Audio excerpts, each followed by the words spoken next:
Hey, what's up, everybody? It's your boy Tristan Merrick here, the digital storyteller, and I am super excited to be with you once again for a live stream. We're doing a random live stream.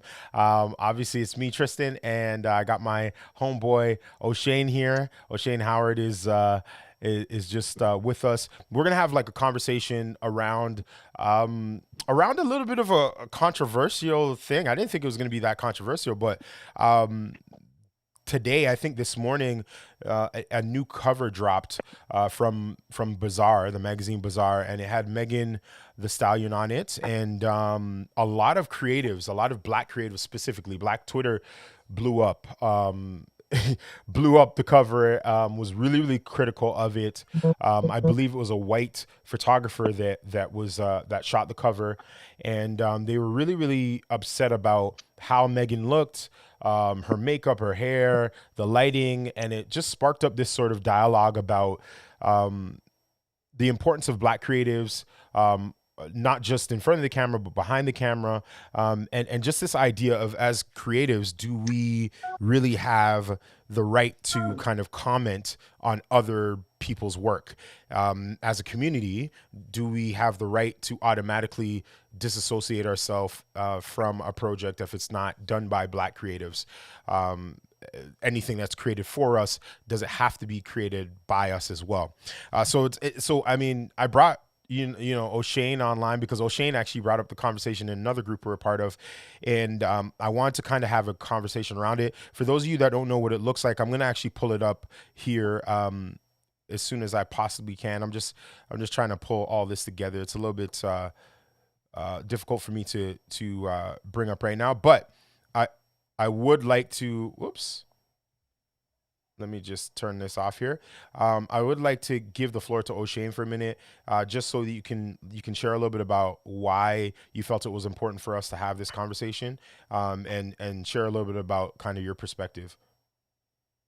Yeah, no, I just felt like it was a needed discussion to have as the main topic in the group because I would say like what 95% of the group that we're in on Instagram is Hmm. black creative. So Yep. I just wanted to hear everyone's opinion in regards to the cover because this is not the first time where there's been conversations on black Twitter, this conversation just in general, where a black celebrity or a model or whomever um was not photographed to the standard that the black community thinks they should have been photographed at, Yep. and I just really wanted to hear everyone's thoughts and everyone's opinions on it in that regard. To be honest, when I saw the cover, uh, I didn't really think much of it. It was kind of like, okay, it's Megan. She's on the cover of Harper's Bazaar, and that's pretty much it, to be honest. Was I really critiquing it?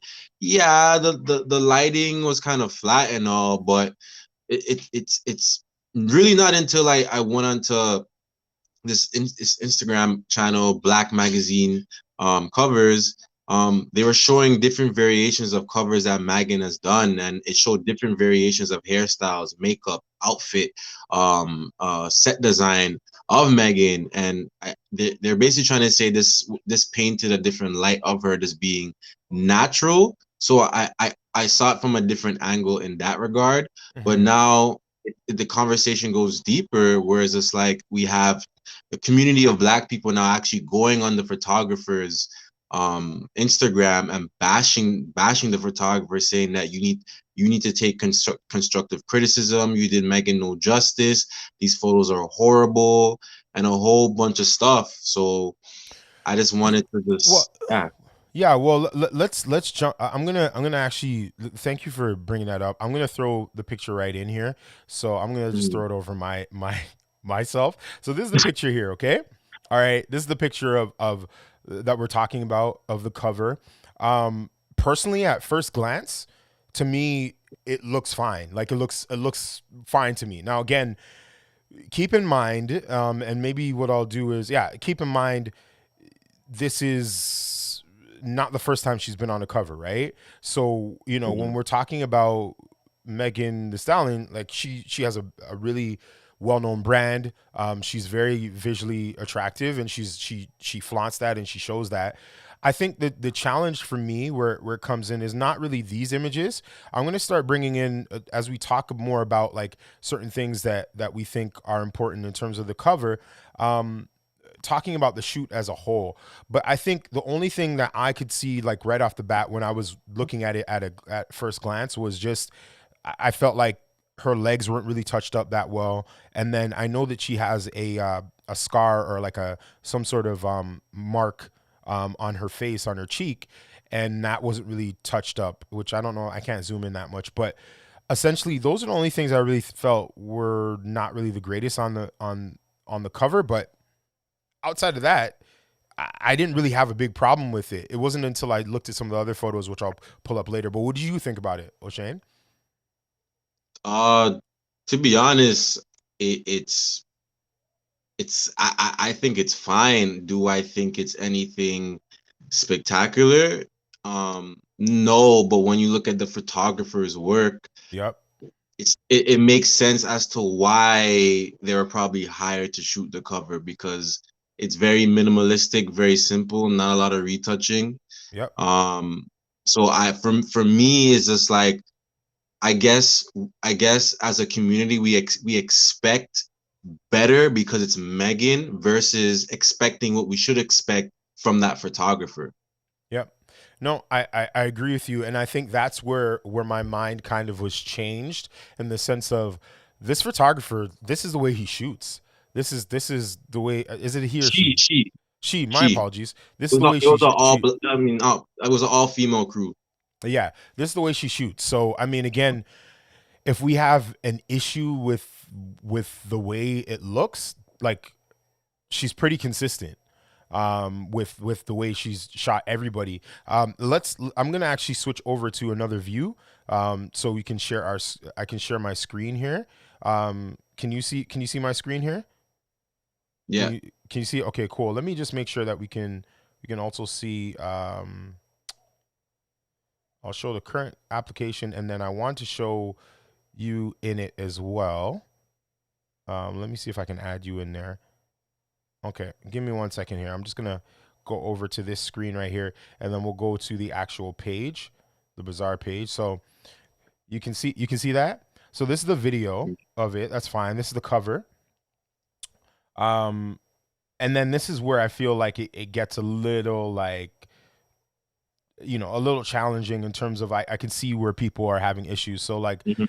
this picture is pretty it's not the greatest, like it's not the most Yeah. flattering, and I think that has more to do with the angle, and then also like the way the hair is, and just overall it's just not the greatest photo. And again, this is these are our own sort of opinions, but I think what we're trying to do is we're trying to have a healthy conversation about both what people are outraged about, but then also in reality, should we even need to be outraged? Do we even have a say in it, right? But Mhm. before we get to that, we have to show you the actual images, right? This image doesn't look too bad, but it still looks like it doesn't look as polished as what we're used to seeing her as, right? Yeah, I mean, again, Mhm. like when you're looking at her legs and you're looking at her feet and stuff like that, she doesn't really look that retouched. And again, for those that don't know, like when you're retouching somebody, you're not supposed to see like this should be really a lot more smoothed out. You wouldn't see like veins and stuff like this, and what I mean, just certain things, like even like on her chest area, you wouldn't see some of those sort of things. And again, this is being nitpicky, but like Bazaar is a very well known big publication, so you would think that they would do a little bit better there. And again, with her cheek and stuff like that, it's not the greatest, but Mhm. are they terrible, horrible photos like people are saying? I don't personally think so. I think that ultimately you got to go back to the vision of the shoot. You have to look at also the photographer's work and if this is close to their work. And then number 3, we also have to like not be so sensitive about other people shooting black people, like other people from other races shooting black people. Like yes, it's great to have black creatives capturing black stories and capturing black people, and there should be more opportunities. But if there's even if there's not, it doesn't mean that just because the person's white or Asian or some other culture, it doesn't necessarily mean that they're unqualified to shoot black people and black photographers. You know what I mean, Mhm. O'Shane? Yeah, no, I totally agree. I think why we all became photographers is because we like to photograph people. Yeah. So whether you are black or white, or whatever culture you come from, we just enjoy telling stories of people. Hmm. I just think that, like, as a community, um, we do get too sensitive, when it comes to other artists outside of the black community photographing other black models or celebrities. Hmm. This also goes back to the Tyler Mitchell cover for Vogue magazine with Carmela Harris. I'm not Yep. sure if you saw the actual cover with her with the chucks and Yep. the drapes. They first thought it was, what's her name, the other photographer, she's well known, is her name Anna? Oh, I know the one that does a lot of like she does of Full a lot of covers. Elizabeth. Isn't it Elizabeth something? I'll look her up. I'll look her up. But I know what you mean. It's the one that has a master class, right? Yeah, so they thought it was her that actually shot the cover, and they were ripping her name apart, and not until people found out it was actually Tyler Mitchell that shot the cover, and the tone kind of went down a bit. But it's kind of like, keep that same energy, even if it is Tyler Mitchell. You see what I'm saying? Like, not because he's black now we're gonna tone it down a bit because you found out it was actually him that shot it. If you don't like the photo, keep that same energy, even if it was her or not her. You see what I'm saying? But Hmm. again, it's just like what you were saying before. Do you have the invitation to even say anything, right? Yeah. Um, it's again, I can agree that the set design and the styling on that wasn't the best, which is why Tyler never posted the actual cover for Vogue. He Yeah. posted the other cover, the digital one with her in the blue suit. So he even knows that photo wasn't the best. But But but but the other thing that we should point out, O'Shane, is that a lot of times we don't, as creatives, we don't have the final say as to what images are going out, as to what that's is, fact. because the client, like, people don't understand. You're hired by the client. The client says to Yeah. you, hey, listen, we have this vision. And a lot of times as a photographer, you and I know this because we just did two shoots together. One Mhm. one was for a clothing brand. The other one, well, both were for clothing brands, but one was for photography primarily, and one was video. The photography one, we had a creative director. We had Yeah. somebody who was, yes, they were a visionary and they were collaborative. I'm gonna bring Jeff in here too. Jeff's coming in right now. Okay, um, Hey, Jeff. let me add in Jeff here. Jeff, you're coming Hey. right in, right in. I'm bringing you right in. Don't worry, I'm gonna continue talking. But we were on that shoot, and we couldn't just do whatever we wanted to do. We had to follow the guides and the lead of the creative director, right? And then at the end of the Mhm. day, they were the ones that told us, hey, these are the images that they want to use. It didn't matter whether or not we liked the images, and whether or not they were accurate representation of our brand and blah blah blah. It had nothing to do with us. It had to do specifically with what the client wanted. So a lot of people think, well, Mhm. why didn't Megan say no, don't put these photos out or whatever else? It was like, at the end of the day, Megan has stakeholders that she's in partnership with. It's not just Megan's shoot. She wasn't the publisher, right? They approached her to be the model, and then she picked the best out of those, and they had to go with it, right? And maybe she felt like, yo, this shows me in a different light, and I'm cool, right? She trusts the stylist, she trusts the people that are visionary for it. So there's a lot of factors that come into play outside of just like, oh, that sucks. Why did you let that go out? You know what I mean? Anyways, listen, I Mhm. want to bring in Jeff because Jeff had some really, really great Yeah. perspectives and points as well. Again, just to reset everybody, my name is Tristan Barracks. I'm the digital storyteller. I run this YouTube channel, and my friends, my creative black creative colleagues, and I would love it if one of my black female creative colleagues can come as well. But I wanted to give this opportunity for us to talk about this conversation about this Bazaar cover with Megan the Stallion. That sounds so weird. Anyways, I never get her name right. But anyways, the whole question is, should Black Twitter be upset? Should Black creatives be frustrated and voice their frustration publicly to the creative? Should we be bashing this thing? Should we be tearing it down? And before we jump right back into it, I do want to say thank you to Adrian. I see you for the super chat of $5. We appreciate it. We really do appreciate all the support for the channel. But yeah, I'm gonna let Jeff come in and let, like, I want to hear your perspective, bro. Thanks, man. Thanks. Appreciate it. Thanks for putting this conversation together. What's up, O'Shane? My I don't know, dude. man. I think this is a very interesting topic, or what's been happening. Um, I and I don't know if it's in. Well, I'll say this from my perspective. Where I come from, when I come from a creative standpoint, is to keep everything natural, keep everything kind of raw in a way. So when I saw that shoot, it didn't really stand out as something wrong. Um, it is different from, what we usually see from covers. People want to make sure that, skins are perfect and, retouching and all that stuff. But I don't know what I guess people expect that, you know what I mean? Hmm. But that doesn't mean that there's anything wrong with the image itself, with the photo itself.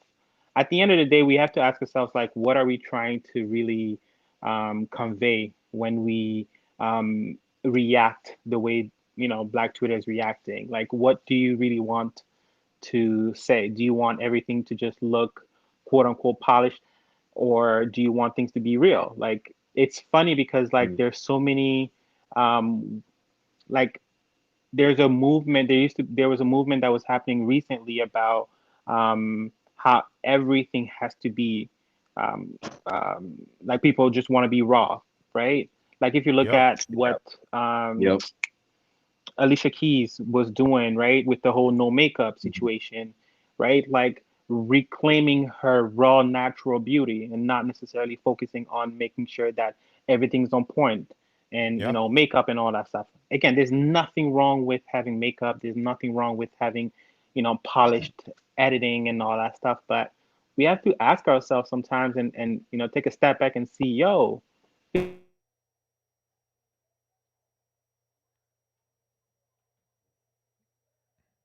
Hello. Hey guys, you guys good?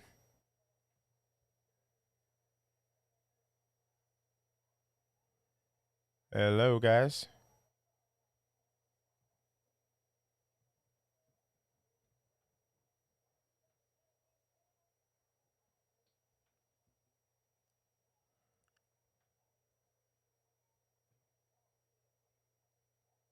Hello.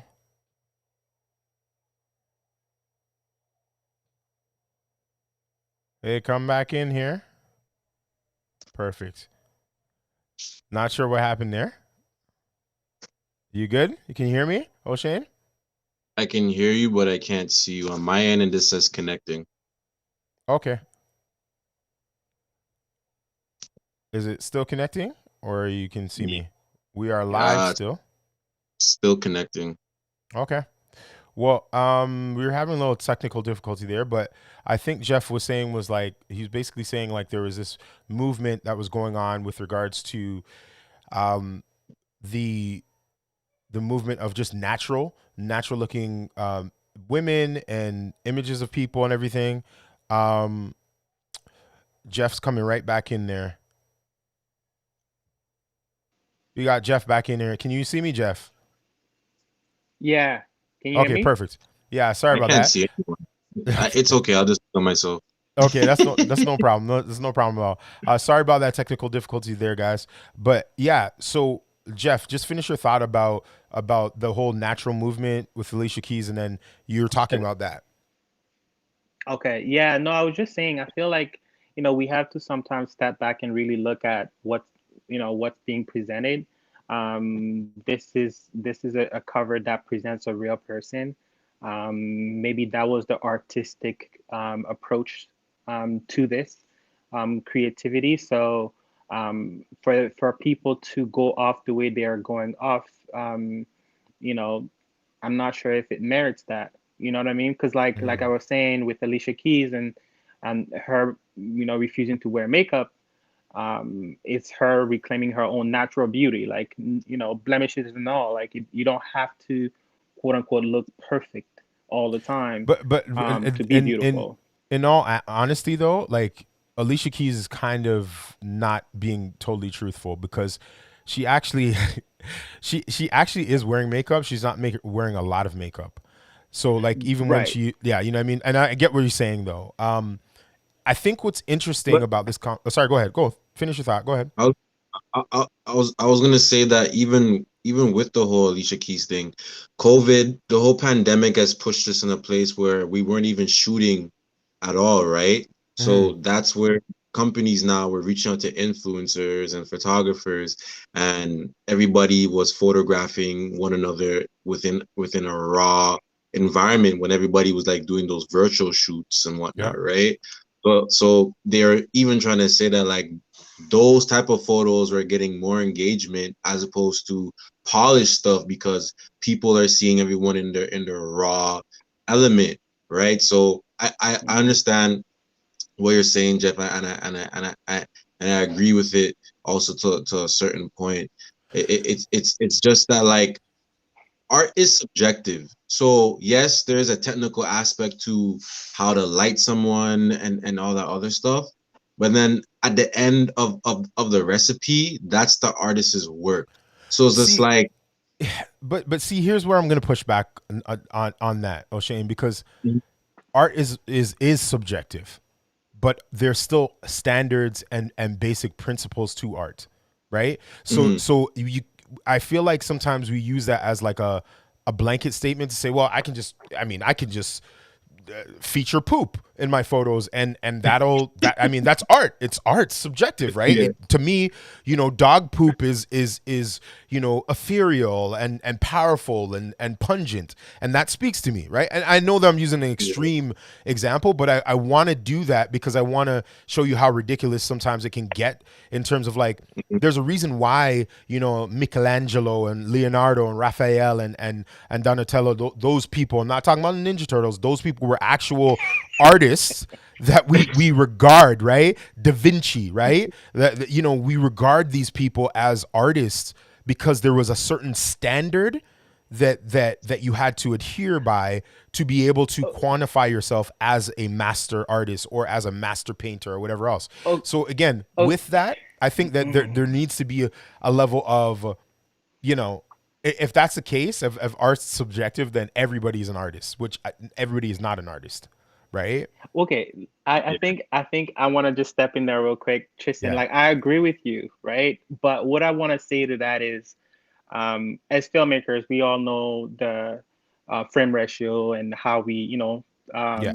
all the angles and whatnot. But how many times you watch these artistic films that get praises that shoot outside of those, you know what I mean? Like Yeah. those, 3/3, you know what I mean? Like where we need to have the subject faced at, right? So Hmm. like it's how you really represent what you want to convey. Like it's what you really want to say Hmm. with your piece of art, right? Like I would be like what if their whole approach with the cover is to actually be provocative in that way, and us talking about it is them being like successful to the point of the art, the cover. You know what I'm saying? Absolutely. Like I think you're going way deep, but hey, I'll go down deep with you. I'll go deep with you. I will. I get it. So I So don't know. It's let me throw this out to you, okay? So, okay, fine. It's art is art. That's fine. But I think the next question I would ask, and people would push back with this. They would say, okay, well, how come art is art when it comes to black people on a cover? And when it's white people look a certain way, and they're retouched a certain way, and their hair's done a certain way, and their handlers and their caretakers make sure that their image is upheld to a certain standard, regardless, right? But we have so many times we have these sort of examples of like they may not be failures, but they're definitely not the best representations of our people, right? So whether it's Hairgate and a bad wig or a bad braid, or it's not wearing appropriate, like not getting stuff that fits the shape of a black woman or a black man or whatever else. I just want us to like I throw that out there because that I think that there's a little bit of validity there. As much as I don't, I'm playing devil's advocate because I don't necessarily have necessarily somebody in this fight, but I think that there's people that feel passionate about it that are like, well, when we see, I don't know, Renona Ryder or whatever, Gwyneth Paltrow or somebody, like they're done up dope and they look flawless and their photos are editorial worthy, and then we have our photos and they don't always look like that. We're not always lit properly. What do you guys have to say about that? you want to go? Um, yeah, I have to agree with Jeff in regards to I'm not gonna be oblivious to the fact that like some of these stuff are PR moves. I'm just gonna Mm, keep it real. Like it's media. Some of these stuff are PR moves, and the conversation around something being done wrong can sometimes be more of a conversation than it actually being done right. Like, would it Right. be just as viral if it was done right, or is it gonna be more viral if it's done wrong? Like, what's gonna be more of a conversation starter? What's gonna be written on the blogs more? I think there is a marketing move and there is strategies and tactics behind certain things. Do I actually think this was the case for Megan's cover? No, I don't think so. However, Yeah. I wanna know both of your thoughts. Like Megan likes the photos because she posted the photos. So does the conversation even matter anymore? Just in well, well, general? Well, let's first uh, quantify that. Do we actually know that Megan posted it herself and likes it, or because I mean that's at what I was that just gonna say. exact because at that point in your career, you're not handling your social media. I'm just Not telling you all the straight. time. Not all the Right. time. I mean, and the other thing too that I would say, and then I'll let you go, Jeff, is like this whole idea that I have to like what you created for me to share it. It's a relationship thing. It's Bazaar is a huge publication. You Yeah. know, there's only so long and so many years you can do booty shaking rap trap songs before your booty starts dropping all the way down and you want to take your Yeah. career in another direction, right? So I think Megan is trying to think like, well, Kanye made the switch over to being a fashion icon. Maybe I can be looked at that way, or I can be looked at in a serious way in a different way, right? Being a part of Mm-hmm. Bazaar is like, again, it's artsy, it's creative, it's fashion forward, whatever else, right? So I think Mm-hmm. you don't want to burn those types of bridges. And if you don't share the content that they're posting, what does that say for your next opportunity, right? Like I was sharing in our group before, it's like it's not just about this opportunity, it's about the next opportunity. And if you mismanage this relationship, that may have ripple effects for the rest of the next couple brands or opportunities that you have to work with brands because you may have mismanaged this one, right? Man, that sounds so. Yeah. It sounds. I agree with you, but it sounds so bad because it's like if it was a white artist and they didn't post it, obviously they're not gonna be sabotaged. But like if it's a black artist now and they don't post it, then that relationship with Bazaar might be sabotaged. It's kind of like you're Well, it, and I think you're right to that extent too, because I think also there's also that, and this is what gets to me when I see stuff like that happening, and in a group I was also bringing up, like, this other celebrity that was being bashed by the Black community. It's like there's not enough of us in these limelight for us to be able to always, what I mean, going off on certain subject. Now, granted, with this cover, they're talking about how she was badly represented. Um, I I I mean, I saw the. I don't know. It's. I I don't know, man. so a few things before I even get into that. Just want to say, hey, what's up, everybody? My name is Tristan Barracks. I'm the digital storyteller. I'm with my boy Jeff and O'Shane. We are Black creatives, and we're talking about the Megan the Stallion Bazaar cover. Why Black Twitter is going crazy over it. We want to know your thoughts too. Do you think the cover is great? Do you think it sucks? What do you think about it? I'm gonna drag the cover on here so you guys can see it. Again, I'm just gonna cover O'Shane's face for a minute. This is the cover. And this is what people are wilding out about. This is what people are saying. Black Twitter is saying is trash, is garbage. Why do you think it's trash? Why don't you think it's trash? Do you think we should even care? Do you think we should even be talking about this? Is this even important? So that's sort of the conversation that we're having. We would love to hear from Black female creatives. If you're a Black female creative friend of mine, you can jump on board. I may just copy the link, the interview link, and put it right into the session, just into the comment section, so that if people want to jump in and have come on the live and have a conversation, that's cool too. The links in the chat area. But the main thing that I wanted to kind of say about this is like it's a catch-22, because again, because we don't always have a lot of our women or our men or our people in our community on covers, on magazine covers. Unfortunately, those people can't just represent their own brand. They're representing the brand of Black people. That's just the reality of it, right? Like we want to say that, oh, Megan's just representing herself, but Megan's not just representing herself. She's representing a lot of Black women that look like her, that are shapely figured, that have the hair and the trap and everything, right? Like, so I think that's a part of the reason why a lot of Black women, and I don't want to speak for Black women, but I think that's why there's that sensitivity and that maybe frustration and a level of like, come on, man. Like, if you're gonna have a Black woman on your cover, make her look bomb, because we're bomb. You know what I mean? So, and if she's on your cover and she's supposed to be the creme a la creme, then like she should look that part. And I think that's where people may be feeling a little angst. I don't know what you guys think about that.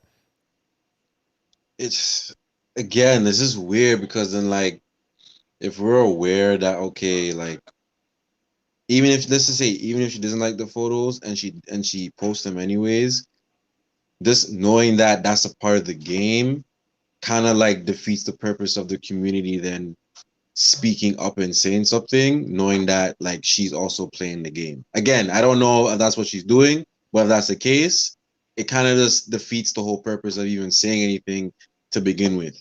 You see, if I'm making sense. I'm I think Tristan nailed it, in the sense that saying that she's not only just representing herself, but she's also representing a Mm-hmm. lot of Black women. So in that sense, that's why people feel somewhat entitled to feel like they need to see some kind of representation being done correctly, from their perspective. Mm-hmm. Now, it's the biggest thing now is understanding what does that look like? Like, does it have to be based off of what we've seen consistently Mm-hmm. throughout, the days, or is it something that we need to understand that no matter what, any representation is always good representation? Now, I Mm-hmm. don't think that's the case. I, Yeah. I feel like, you know what I mean? Like, there's still, a level that we want to represent ourselves, but, we also, from O'Shane's point, like, I get what you're saying. Like, you're talking from the artist's perspective, like, that that could have been his voice. That could have been, or I think it's a female, right? That She's shot that. Yeah. yeah. That Yeah. and I think that, that could have been their vision from, what I mean, what they wanted to showcase. So So we have to be open minded to understanding maybe, what angle were they going at. Well, I'll tell you this, right? There was a it happened to O'Shane and I. We were working on a project in the past, and we posted it. We were very proud of it. O'Shane and I did great work on it, and somebody made Of a course you comment. did. Pardon? Of course you did. We try. Somebody actually made a comment and said it looked cheap. They didn't have any context of how much the budget was, which was it was a substantial amount of money for the budget. They didn't have any idea of how much we got paid. They didn't have any idea of the time constraints. They didn't have any idea that literally we sat down with the client the week before, or maybe the week before, and then the next week we shot it. They had no idea of context at all, but they automatically said it looked cheap, and therefore kind of cheapening our, or almost kind of taking a slight at our work.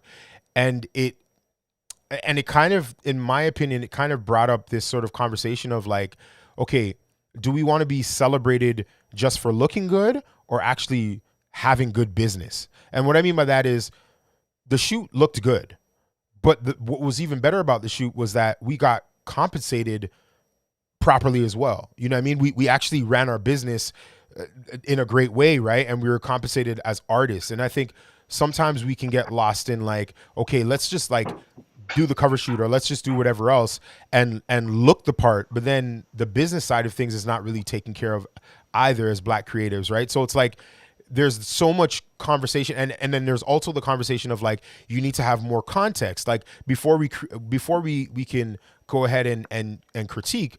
We should probably ask questions before we state our feelings, because we don't know, we're not in the room, we're not making those decisions. So everything that we say is just our opinion, and it's just us making assumptions, right? So there's like Hmm. these two corresponding conversations happening where it's like, okay, you know, it's like understanding context and then also understanding business, and the shoot doesn't have to be like Emmy worthy or Oscar worthy, or Vanity Fair worthy, but at the same time you can still deliver at a high level and get paid at a high level, and that's just as important as well, especially as Black For sure. creatives.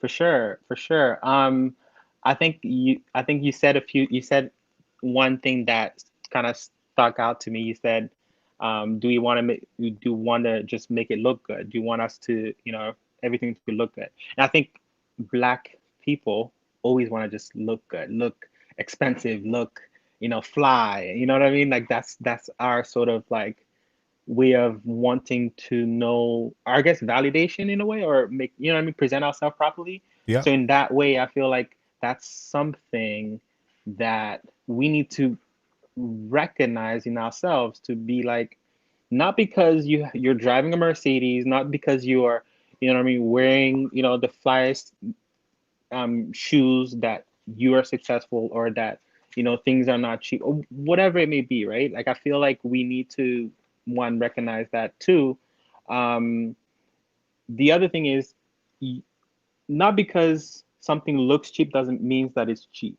Like, Hmm. we're talking about art.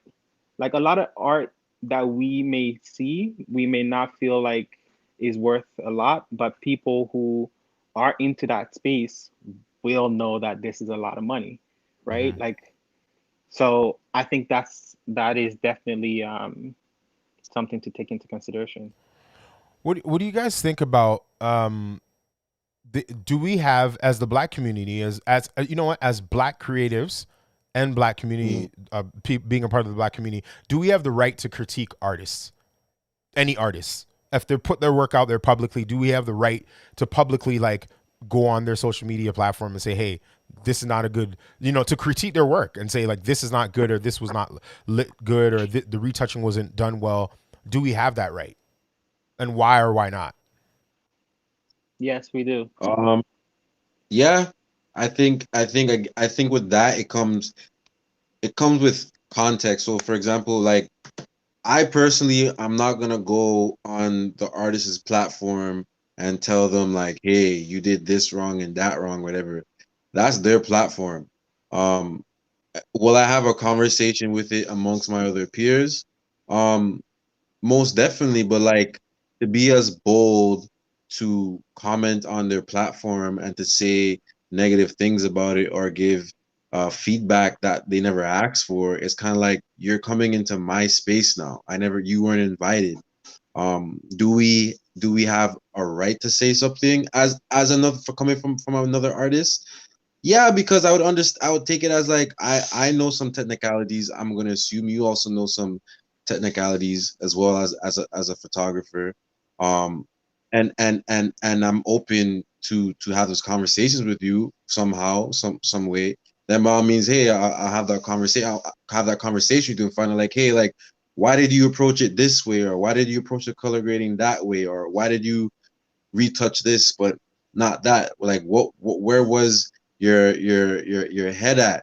So I think there's like a fine line when we have these conversations with other artists. Like Tristan will tell me straight up like, hey O'Shane, like that photo's like meh, like Yeah. because because he knows my standard, like he knows what I'm capable of doing, right? But again, we have that relationship, so it's kind of like I don't see myself going on another photographer's page or another artist's page and telling them straight up that their work is trash. That is, I wouldn't like that. Yeah, Even if that's kind of even if you were right, I that's still rude. wouldn't like it. That's rude still. That's mad rude. That's mad rude. I see a lot of Yeah. people on here. Type something in the chat into the super chat. Let us know your thoughts about this. We're talking about the Megan the Stallion cover here by Bazaar. Black Twitter is going off crazy. They're like, Black Twitter's like, oh my god, you know what I mean? They were like, oh hell no, you know what I mean? They were going crazy about this cover, and they just wanted to, and I want to know. I want to bring on some of my creative colleagues to talk about it and to ask them the question like, should we be upset about it? Should this be a cover that we're frustrated with? What are our thoughts? Jeff, I know you had you had a comment about critiquing, so I'll give the floor to you. Yeah, I don't like. I think it's important to critique creators, especially in today's world where everybody that as photographers, everybody with a camera thinks that they're a photographer. So like who's to say what's good and what's not good. I think there is like to Oshin's point, you don't necessarily have to go on the next person's page, on the creator's page, and say, oh, you did this wrong, or you did this wrong, or you could have done this better. I think it's about maybe engaging in that in that sort of in your own circle and see how Mm-hmm. you personally could have done differently. Should you have, bro, like we all know so many photographers that aren't as good but that are getting all these jobs, and then we Yeah. also know a lot of photographers who are really talented but don't get as much jobs as others, Mm-hmm. right? So I think I think we have to sort of gauge like um, what what is the lens that we're looking at things. Are we looking at things from a perspective of art itself, it being pristine and artistic and really creative and good, or are we looking at like from a you know photographer business perspective, saying I am creating, I am making money creating, Yeah. therefore I'm doing what I got to do, kind of thing, right? So Yeah, Yeah. that's also like Sorry. Go ahead, O'Shane. I was gonna say like that, and that's also a relationship thing. Like that photographer has over 100K followers. Yep. Like Yep. Yep. Yep. 100K. Say it so again. it's just like they're definitely in the industry. That's a exactly. fact. So again, like going back to what Jeff said, hey, maybe this is safe to the back community. They're not the most qualified to shoot that cover, but since they have that relationship, they shot the cover. And Listen. What do I other always? artists. Sorry. Go Yep. ahead. Go ahead. Oh, Finish your we thought. always Sorry. say, fam, don't say it. No, say it. No, I always say people buy from people they like. It has nothing to do with your ability. Your ability may get you into the room, but your personality and your ability to relate to people and connect with people is going to allow you to get those opportunities and keep those opportunities and keep those relationships, right? And elevate your brand. Like, I used to think I just need to create dope stuff and people will notice my dope stuff. People won't notice the dope stuff. It doesn't matter how good you are. Nope. It really isn't. You have to be like Stevie Wonder level elevated, talent, or Eddie Murphy or something like that. Like, you have to be a bona fide, like, amazing star for you to just rise and people be like, yo, you got to do something with it. But even with that, you still have to have the motivation to put yourself out there and to build those connections. But at the end of the day, people Exactly. buy from people they like.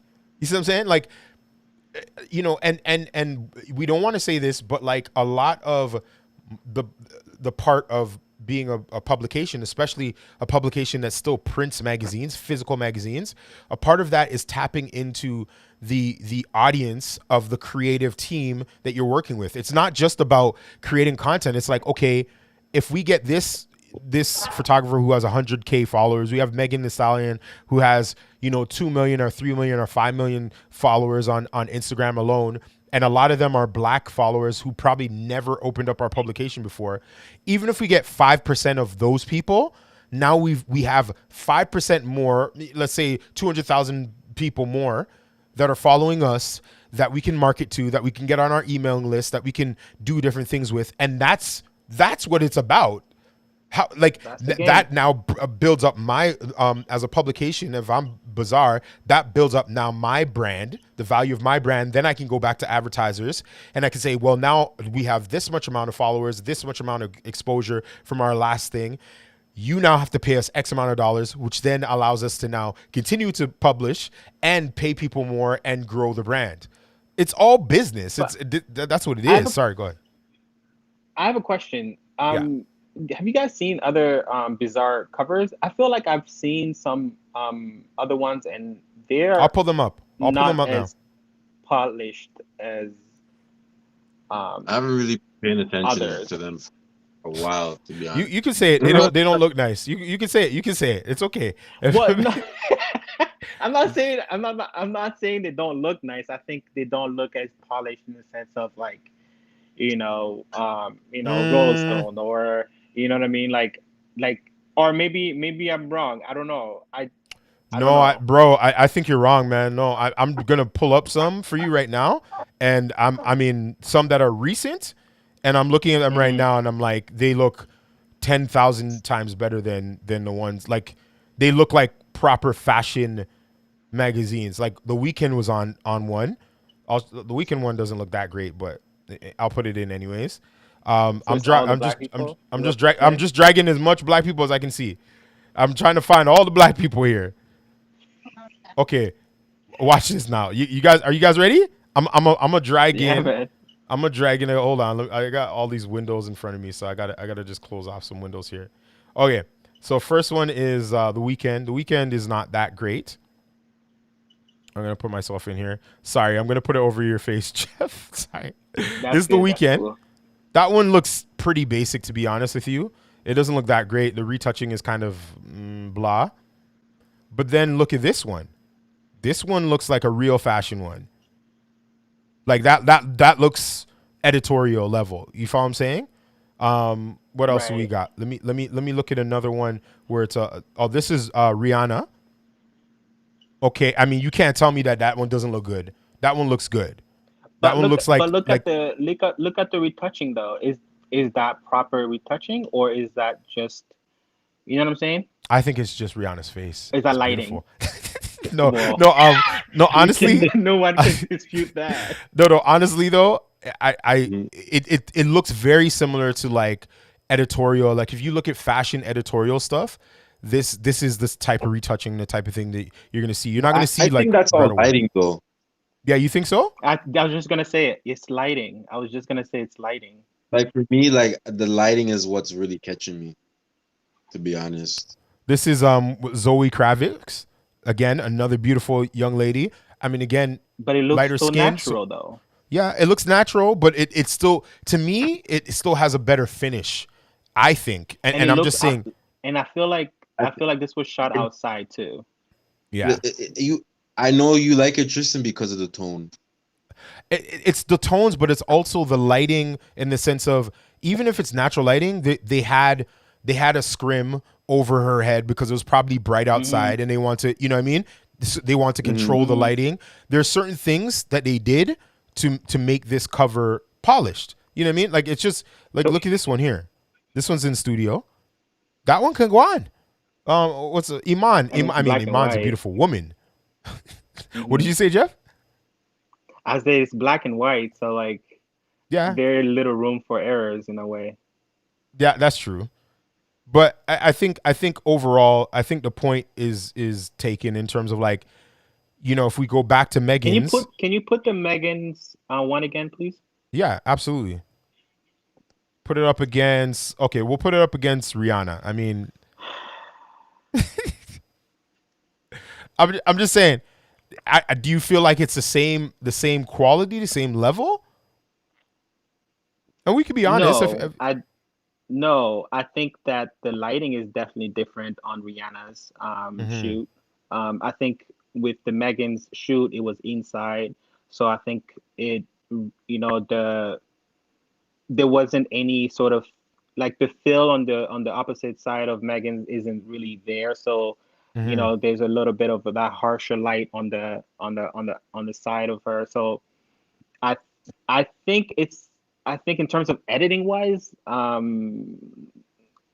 retouching side isn't as different as Rihanna's or any other ones Now, that you've shown, in my opinion. now that we're now that we're looking at all the covers, it Megan's cover looks like a Bazaar cover. That's what I'm That's a good. That's saying. a good point. That's a good point. Just Like, I just want to That's what I'm read. saying.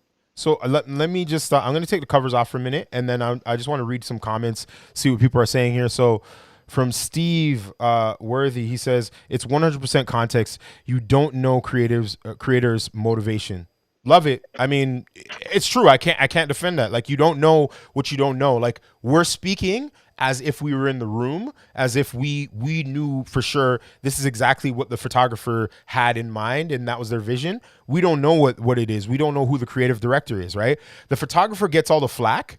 They get all the love if the shoot goes well, and the rest of the team doesn't get the love, but then they also get all the flack when people don't receive it well, right? All right.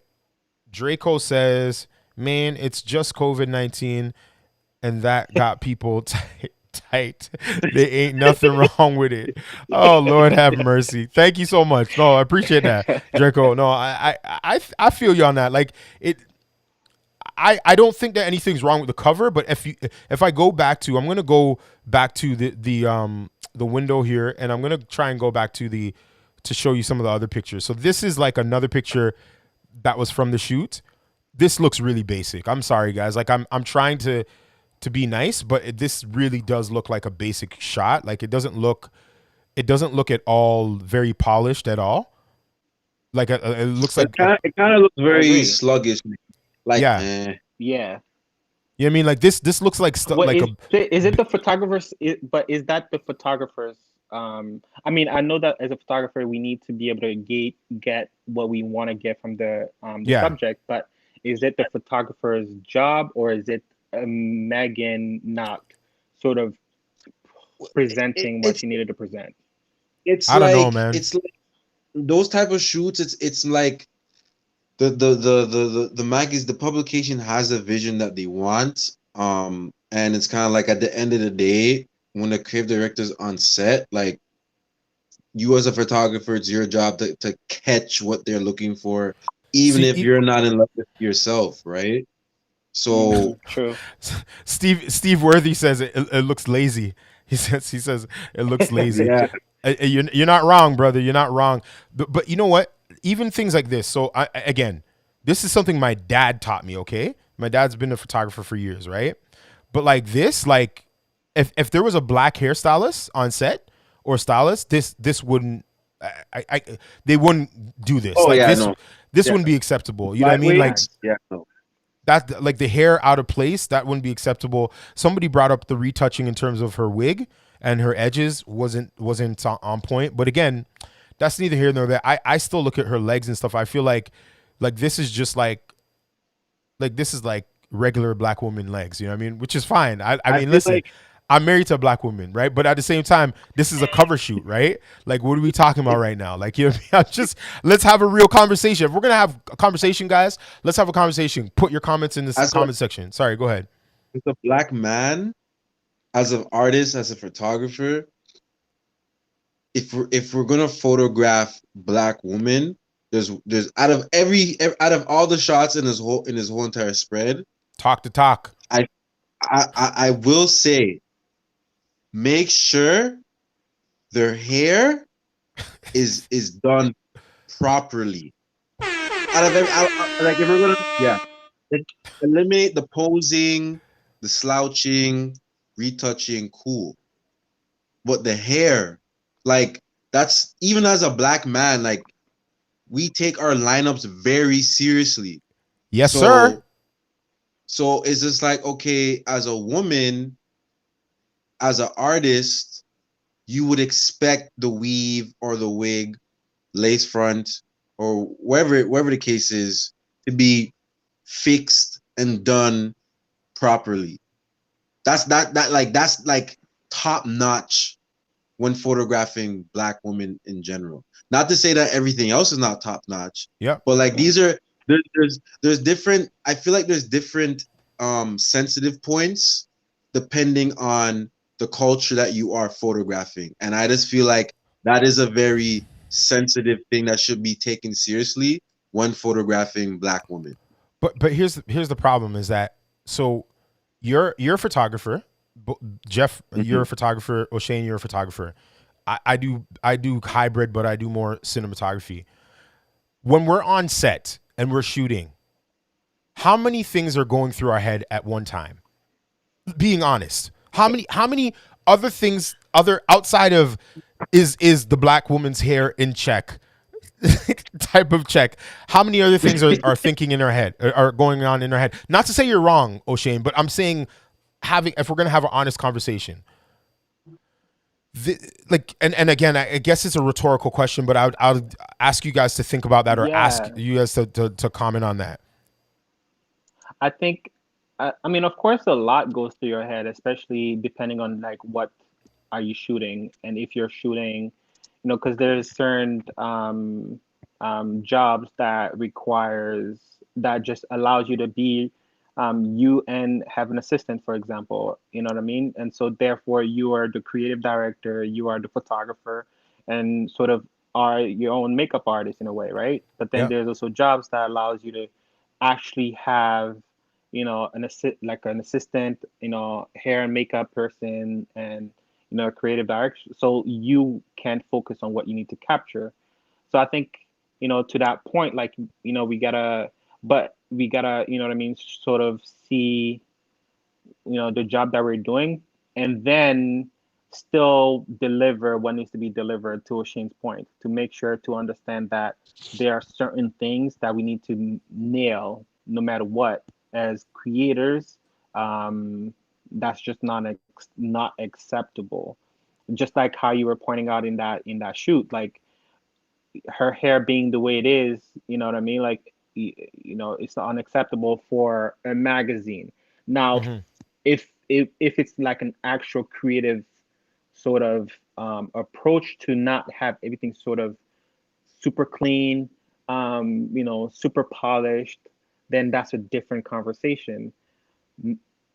And you know what I mean? Like, so I think it can It's go both tough ways in a way. because everything is, you can have things that are not super clean but still clean. You know what I mean? There's certain principles like having a hair out of place like that. It doesn't matter if it's a white woman, a black woman, a Spanish woman, or an Asian woman. They're not gonna want this hair like this, right? Mm. No matter what. But I do want to move on to another point. But before I do that, again, welcome to the discussion. We're talking about the Megan the Stallion cover for Bazaar. If you have questions, comments, we want to hear about it. We want to hear your questions. We want to hear your comments. We want to know if you guys agree that this cover is amazing, or you agree with Black Twitter and a lot of Black creative artists, not necessarily myself, but others that are saying that this cover and this shoot is trash. We're just having an honest dialogue. My name is Tristan Barracks. I have my homeboy Jeff and I have my homeboy O'Shane, and we're all sharing comments here. Let me see. There's a comment here from B Heaven. Here, let's see. I just want to say, hearing you guys, your opinion on this is far more valuable to me than reading the non-artists on Twitter bashing the cover. He says, "LOL. Glad I saw this." Honestly, appreciate that. If you are getting anything out of this conversation, please give us a thumbs up. Share this on the feed. Share this on Twitter. I want some of those haters. I want some of those people that are passionately Yeah, against this cover to come and talk and share. We got the link in the chat if you want to jump in and actually have a live conversation with us. It's all good. Like, it's all love. Let's see what Draco says it here. Um, mhm. Sorry, I just got to move this a little bit. It says it looks like a Bazaar cover. Man, I think I think her fans was looking for an XXL style cover. Man, you can't. Why is he always saying man? I love that though. I have to say like man.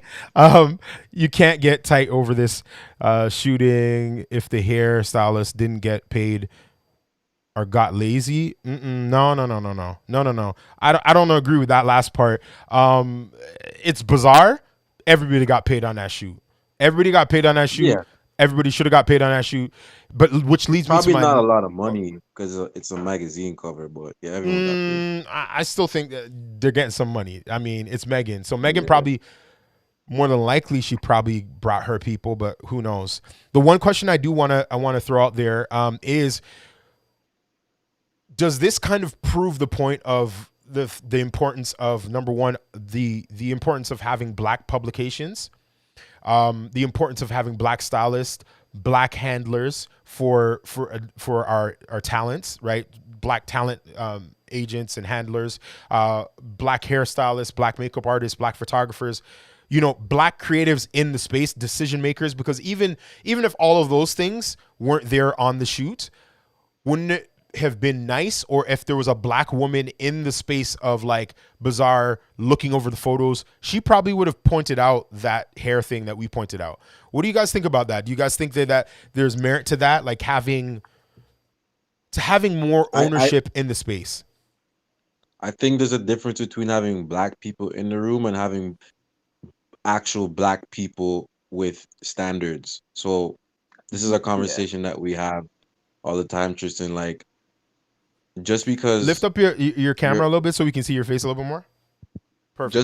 just because you're a black artist doesn't necessarily mean that you know how to retouch black people or you know how to photograph black people. I think there's a difference when you're black and you actually know how to retouch black people. You actually know how to make black people look flattering. Um, so I think when you have the right black people in the room, it will make a big difference. But if you're just having black people in the room for the sake of just having them in the room, then I wouldn't expect anything different if it was a white person versus just another black person in the room that really doesn't have a standard for whatever it is that they're doing, to be Mm-hmm. honest, because we can find black artists that are not up to par and then we can find black artists that are up to par. So I think just having the right people in the room will definitely execute the project the way it should be executed accordingly.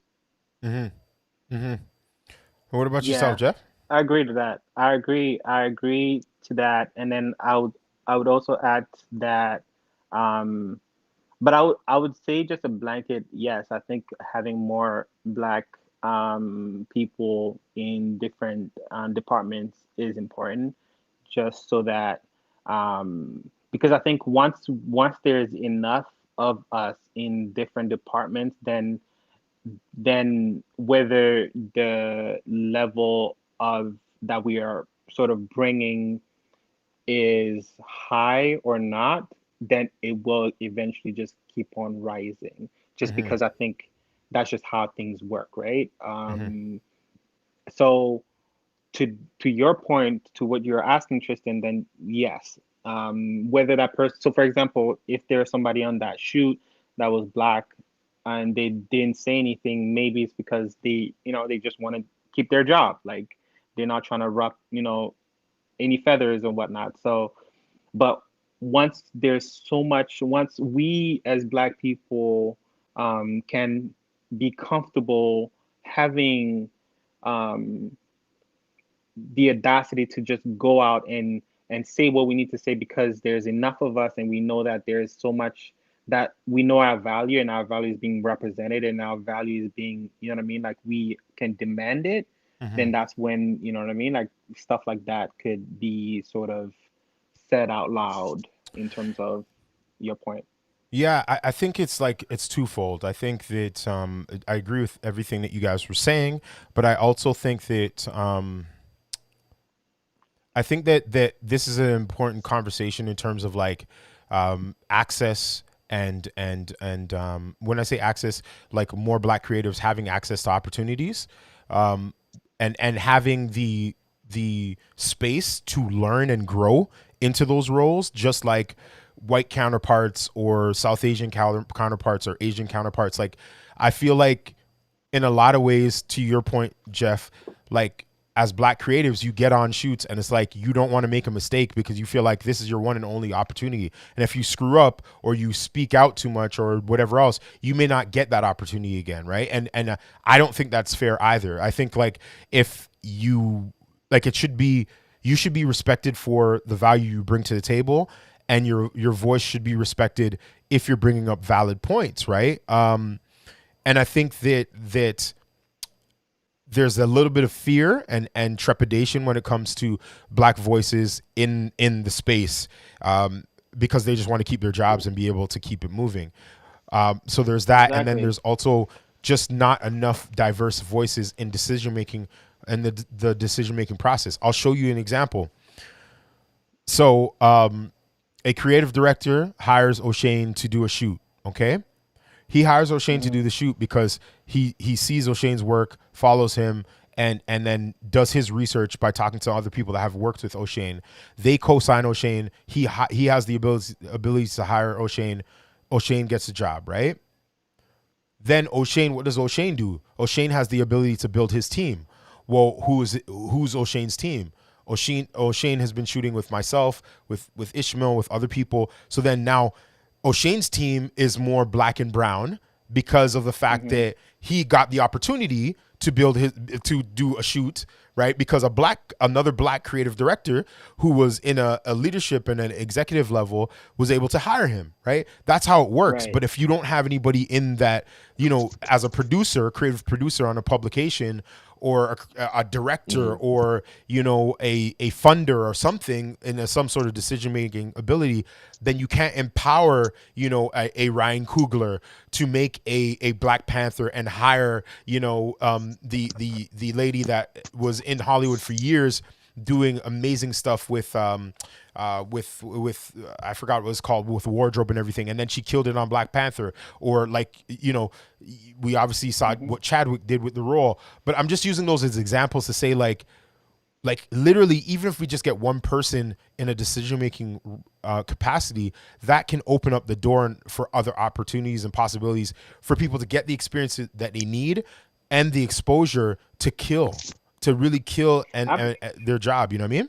Sorry, go ahead. Absolutely. Absolutely. And I also want to just kind of add that it doesn't necessarily have to just be Black folks too, though, that gives the opportunity to Black people. Mm-hmm. I think there's a lot of, white people who create that. Like, for example, for me, being in this mm, space 3 years going on four, um, like earlier on, I remember my second year being photographer, videographer, like full time, not knowing how I was gonna make things happen. Like it was one of my white friends who hooked me up with a really good project that lasted like 6 months or a year with I think it was a Fortune 500 company, and the pay was like super dope. And like that also showed me like how real it can get, like how like there's like the this space is real, right? Mm-hmm. So like it doesn't necessarily just have to be Black folks. anybody can do that, but I think it's important to make sure that we have the opportunities, or that we take advantage of situation when we are able to bring on more creatives that are black and brown, minorities, to show them what else is possible, because I think the other side already knows that. Well, one thing Yeah. I will challenge you on, and sorry, O'Shane, I'll let you jump in, Jeff, is that how much of that was relationship because you had a relationship with your friend versus them putting you on because they wanted to kind of give the opportunity to maybe somebody that was more diverse. And again, it was probably more relationship. I'm just assuming, Yeah, but yeah, I think again that goes back to kind of our earlier point is that a lot of like pretty much all the dopest opportunities that we've all gotten was through relationship, right?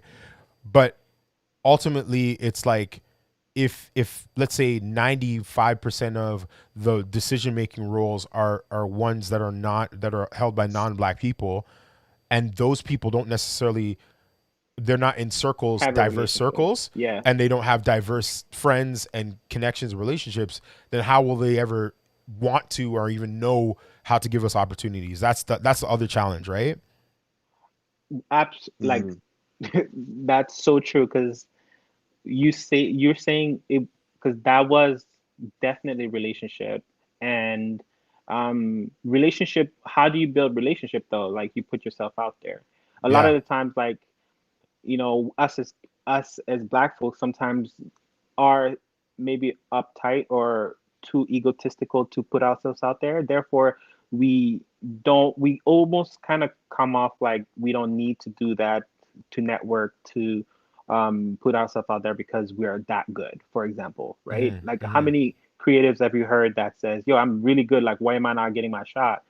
Well, how? Because it's not just about being really talented and really good and working on your craft, but it's also about, how many hands are you shaking, or how many, right, are you out there just saying, yo, I do this, like, and Yep. being shamelessly promoting yourself. Like, a lot of, you know what I mean? Like, there's so many photographers, there's so many creatives, artists, even like painters that are super dope, but you will never know that they're painters, because they keep it in house, or they keep it offline or something, right? So we have to also do a better job at not only promoting ourselves, but also, I guess, in that same way, promoting others.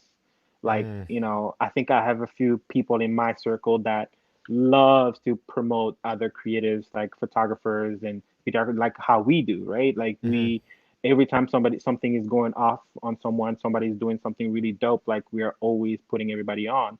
And I think it's also the mentality of, like, as black, I don't know if it's, I, I would say black people, because we sometimes feel like there's not enough opportunities, therefore we don't want to necessarily promote somebody else, in case that person that we're promoting as a photographer, so for example, if me as a photographer, and I see O'Shane's shoot, and I'm like, yo, O'Shane's shoot is dope, let me repost it on my timeline, and then I see another potential client of mine sees his work and is like, yo, this guy is dope, maybe then I might lose that job, right? Yep.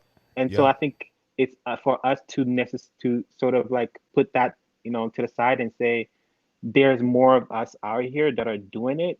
If O'Shane is the right person for this job, then great, right? And then I will continue hustling to get something else done. And then vice versa, O'Shane will definitely at one point be like, yo, da da da da, like, because you even done that, like, where, there's, like you said, right? He will bring somebody else on, just like he brings you, he brings, whoever else that he will bring on. And he actually, he brought me on one of his project as well. So it's about understanding that we are a collective, no matter what. If one wins, we all win, right? Hmm. And it's Hmm. about us definitely growing our skills and also promoting each other. Therefore, and I think that's how you sort of move the needle forward, That's dope. in No, my Yeah, opinion. I agree. I agree. Sorry, go ahead, O'Shane. no, I was gonna say, I agree. Like, just because you post another photographer's work doesn't mean you're gonna lose out on opportunities. Like what I've learned when you share other people's work, whether they're also a photographer, and the more that you do that, like it actually shows that you're all about community, and you're actually by default you you you kind of become like an authority in your field in a sense where like you're confident enough in yourself, you're confident enough in your work, you're confident enough in your business that no matter who you're posting up on your story, that you don't gotta worry about a potential client reaching out to that same artist Mm-hmm. that you just posted. Like Mm-hmm. people are gonna start looking at you like, hey, like Jeff and Tristan, like they're constantly posting other artists, but they're also fantastic at what they do, but they also give back to the same people that they're posting. Like Mm.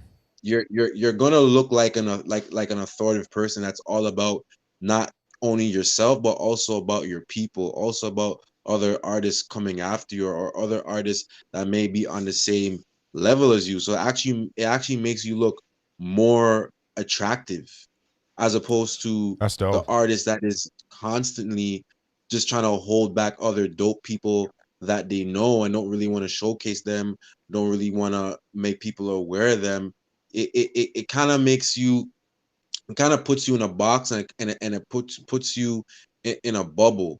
So I feel like if people were to get out of that mindset and actually not worry about potential, because listen, even when you work with a client, right, and you guys have a phenomenal relationship or whatever, they can still hire someone else the next day. The Doesn't have next to be day, you, Yep. right? Like listen. it doesn't have to be you. Like it, I don't know why It's funny, people we're think all that laughing like, because we know. We know because we yeah, just like did it. We just did a shoot. O'Shea and I just did a shoot, and like we were like, oh, cool. So like, yeah, we'll probably get more opportunities. And they already had 4 other shoots that they were doing that had nothing to do with us. They weren't even looking at us. You know what I mean? yeah, We're like, and that's fine. that's cool. That's totally fine because at the end of the day, every photographer specializes in something or brings something new to the table that I might not have that in my pot.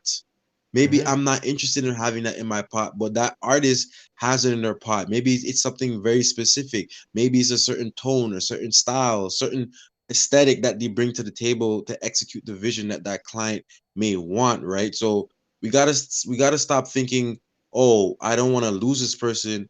No, you ain't losing them. You guys just have your own separate relationship from the next artist, right? So Yep. your clients are free to do what they want, when they want, how they want. You just gotta make sure that whenever they do come to you, that you're constantly executing to the standard that they're looking for, and they're always gonna come back to you. And besides that, why are you so dependent on one client? Like Mm. you should be having multiple different Ooh. clients. Oh my god. Then you wouldn't be in that situation. Now that's what you Facts. call running a business. Oh my. Facts.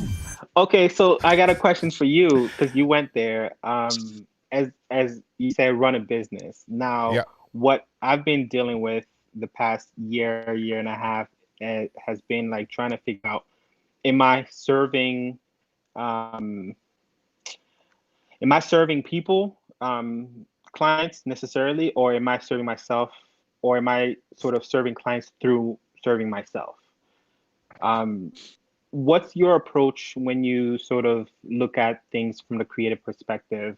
Like, are you a photographer who creates for yourself, or are you creating to attract business? What Mm. is like? How does that look like for you guys? I mean, I mean, I think that's kind of a trippy question, but I would think that I create for the project and for what the client needs, because that's the business side of things, and that's what the client is asking for. Um,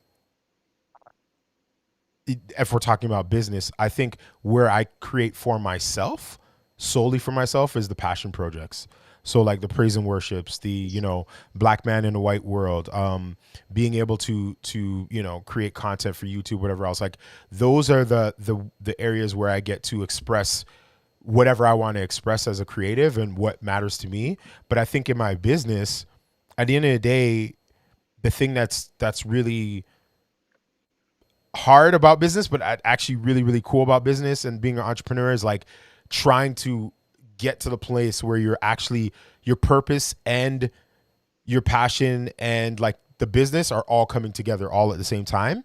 And sometimes it's more business than passion or purpose. And other times it's more passion and purpose than it is business. But So ultimately the goal is to kind of do both. But in the meantime, you kind of have your passion projects, at least I do, that help me get through those times. Like I'm finishing off a project that was like a huge project for me, and like it's not a passion for me. I'm not even going to put this on my website. It's like it was one of the biggest projects I've ever done for my business. It's not even going to be on the reel. Like it's not even going to, I'm not going to showcase it. But at the same time, am I not going to do it because I'm not totally passionate about it and it doesn't drive me? No, because that's not good business. And business is what's going to fuel what you want to do. You see what I'm saying? right. Your passion can only take you so far. But if nobody's hiring you to take photos of birds in your backyard, you better use those same skills to take a picture of the pizzeria around the corner because they want to pay you for that, right? And there's nothing wrong with that. I guess Yeah, my question no. is, do you think that clients are hiring you for your style, or are they, or does it Oh, okay. matter, or does it not matter per se? Um, it it it matters. Um, because I look at like all of us in this chat and this artists in general, we're like doctors, and there's different types of doctors that specialize on different types of things on the human body. And I feel like each of us bring our own sauce, our own seasoning, our own flair, and our own style to the table, and that's what clients look for. So whether you bring a certain tone, whether it's your retouching, I don't, wherever the case is, like each of us bring our own sauce to the table, and that's what clients look for. They look for that aesthetic, and they look for that consistency.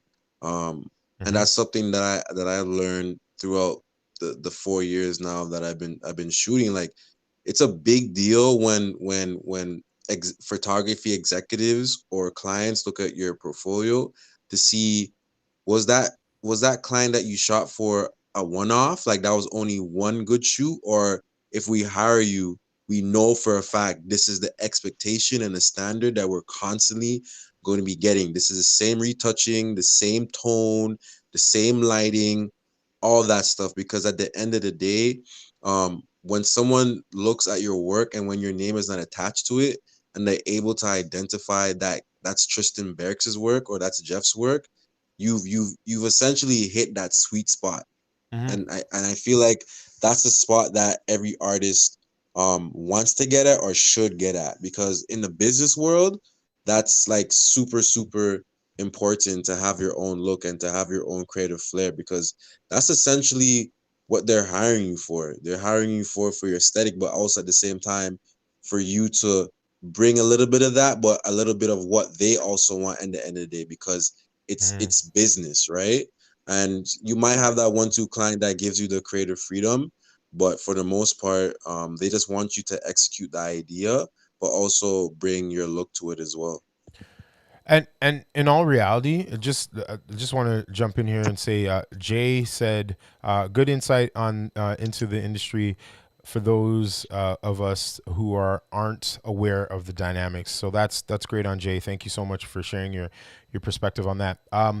I think just to add to your point, so Shane, I think that ultimately people are hiring us to be an extension of their vision, unless Hmm. they express something different. Okay.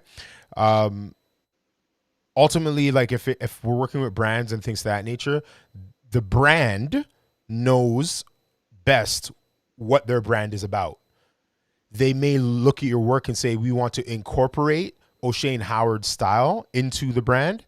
But at the end of the day, it's still their brand and it's still their vision, and Mm-hmm. they just don't, they can't pick up the camera and shoot. They don't know exposure, they don't know shutter speed, they don't know any of those sort of stuff. They don't want to know it. They want to respect the artist from that vantage point, to say, okay, consistency is key, right? Like that's why I tell people all the time, like, you gotta find a consistent look. You gotta have to, like, I showed my work to somebody the other day, a creative director, and they're like, bro, like you have something to say. You have a clear perspective. That's one of the number one things that I look for, or people look for, or brands look for when they're looking at creatives. Like, do you have a clear vision, a clear perspective, right? You know, you're not doing booty shaking videos over here and then you're doing, you know, church videos over there and then you're doing something over, like, you have a clear directive of, like, this is how I see the world, this is how I shoot the world, this is how I present the my perspective of the world to you. This is how I tell stories, right? And I think that a Mm-hmm. lot of creatives get lost in, like, the cool factor. You know, as long as my content looks cool, or I'm shooting something cool, or, you know, I'm working with a cool brand or a cool artist, that's all I need to know. But no, it's actually like, when you, like, as much as you're working for brands, you're also building your own brand. And when I close my eyes Yep. and I think about O'Shane Howard, I know what O'Shane Howard's brand is. Like, and I'm smiling because I know exactly what to expect from O'Shane Howard.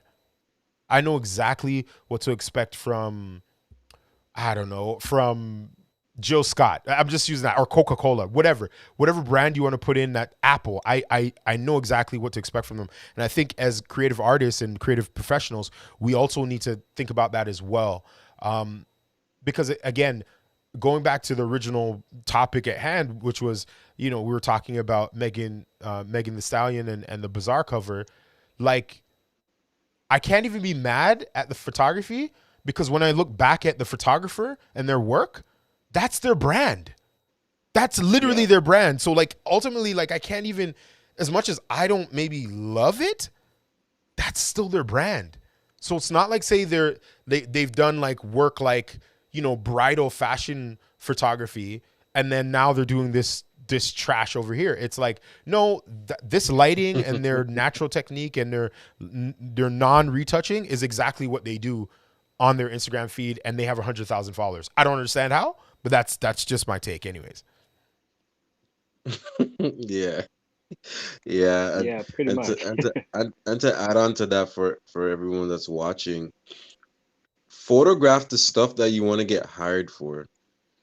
So like, Yep. if you want to do commercial stuff, advertising stuff, um yeah, going back to what Tristan is saying, like, cool stuff is just cool, but it's not always what gets you hired. Much less it barely gets you hired, to be honest. Like, do you do you know how to make the t-shirts look sexy? Do you know how to make jeans look good? Do you know how to make the shoes look good?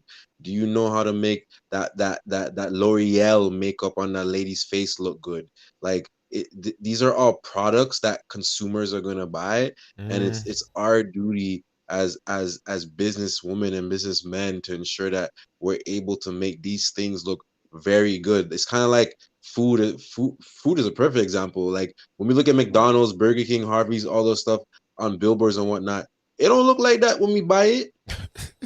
Matter of fact, it's not even the real meat, real trash. cheese, real lettuce, all that stuff when they're doing the photo shoot, right? Facts So upon facts. but it still looks very appealing. It looks sexy. Yep. So it's the same thing when it comes to like editorial stuff and campaign stuff. And for those of you that are based in Toronto or based in Canada, we're known for doing it. This is a very very commercial industry. So that whole cool stuff is cool, but like, there needs to be a balance if you want to get paid. Like, Yeah. if you're trying to get paid and make a living in Canada or in Toronto, you need to have commercial work in your book like no tomorrow, because that's what's really going to propel you and bring you to the next level in your career as an artist. Because all that other cool stuff is as cool, but like, that's not what really gets you paid.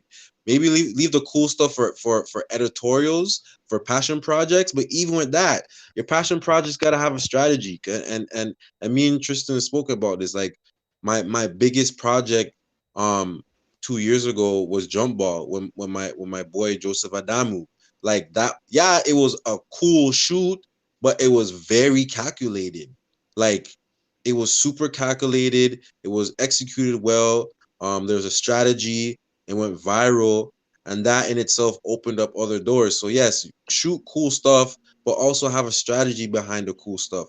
Like what brand will this attract? What potential publications will this attract? Like who are you really trying to show that you're capable of shooting stuff this certain way? Like everything has to be strategic as an artist. It can't be like this would be cool for the gram for 24 hours and then like on to the next thing. It's like Yeah. no, there's like in my brain, there's like 7 billion people in the world.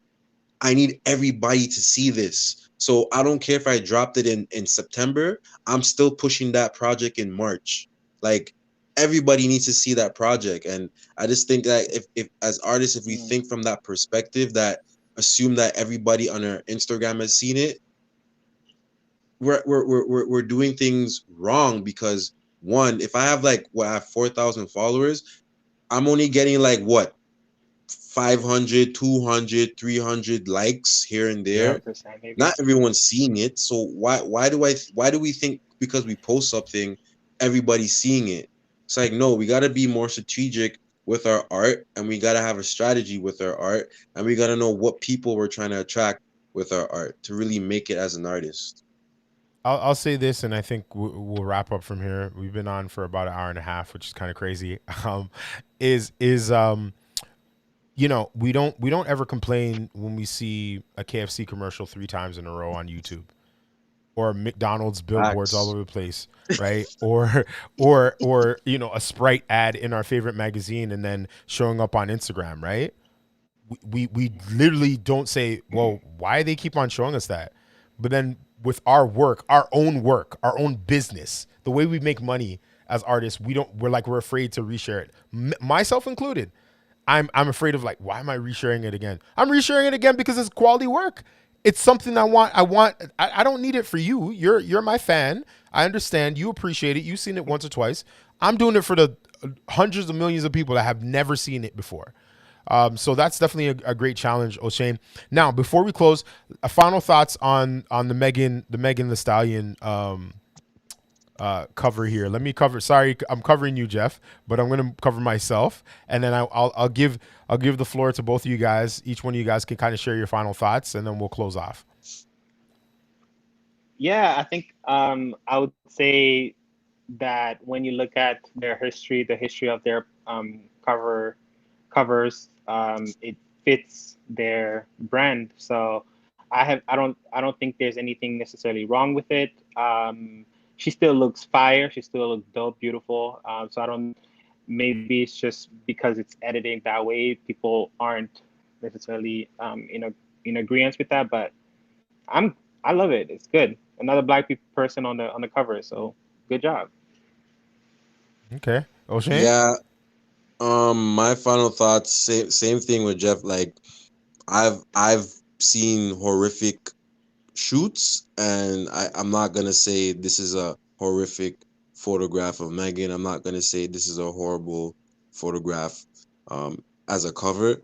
I think that they had their vision, and clearly the photographer brought their flair and executed their vision the way that they wanted it to be executed. And also when we started comparing all the other covers as well, it looks like Bazaar, besides the fact that like there's different lighting going on in other covers, but like at the same time, honestly, I'm not mad at it. I'm not mad. Besides all the flyaway stuff and all the and other photographs, like it's not again my perspective is not it's not the best, but it's not horrible. So Right. no, it doesn't bother me. It's fine. She looks great. She looks great. I don't know about if she looks great, but I don't know about that yet, sir. But no, no, no. What are my thoughts? My thoughts are um, a few. So number one, I think that it wasn't as bad as black people made it out to be. Black Twitter is super dramatic and extreme. That's number one. Number two, I feel like that we need to be in more rooms, and we need to be in control of how Mhm. we produce our images and how we showcase our stars and our artists. That doesn't mean that it always has to be a black photographer and black creatives in everything, but I think that the lack of diversity affects the way we as black people are presented in different lights. So I think that's really important. Number Mhm. three is, I think that if we are critiquing, and I had to learn this as well, is that unless I'm invited to give that feedback, or there's relationship gives you access. Without any relationship, there is no access. So all these people that are going out and just spewing like their own opinion and whatever else, and trying to talk to the creative artists and whatever else without any context and without any relationship, are actually wrong. Because at the end of the day, you don't have the authority or the autonomy to speak into somebody's life that you don't have any relationship in, like, with, right? And unless they invite you for critique, then really and truthfully, it doesn't really matter what we think. So I think it's really important for us to respect the artist, respect the artistry, even if we have our own commentary, to maybe share it amongst ourselves. But also, if you really do have to share how you feel, just don't be disrespectful about it, you know. We have one more comment here that says, can you all share your IGs, all three of you? Yeah, for sure. So if you guys can all comment in the live comment section, Jeff and O'Shane, to share your I IG, don't so think I that can. you don't oh, not on your phone, oh, because you're doing it on your phone, right? No, I got you guys on my big screen too, so I'm gonna do it on there. Okay, cool. I put myself in there. And then Jeff, do you want to do Jeff O'Shane, or do you want me to do Jeff? Um, what? Hold Well, you on. can also say it too, Jeff. You can also say what your IG is. I am Jeff David King. So I am Jeff David King. Okay. All right, perfect. So, yeah. So, anyways, guys, thank you so much for joining us. Thank you, O'Shane and Jeff. If you guys like, the conversation that we're having, let us know in the chat section. If you're watching this on a repeat or a replay, please tell us where you're from, and where you're watching it from, and what your comments are. And I'll definitely go back through the comment section and reply to you all. We may have this more often. If there's more topics like this, I would love to have you guys back on, and we can just chit chat and have some conversations. This was definitely a spur of the moment, a Friday night type of thing. We didn't even think we're going to go this long, but we're grateful and thankful for everybody that sat in and kind of commented on the conversation. And just stay safe, guys. Stay focused and stay creative. All right. Peace.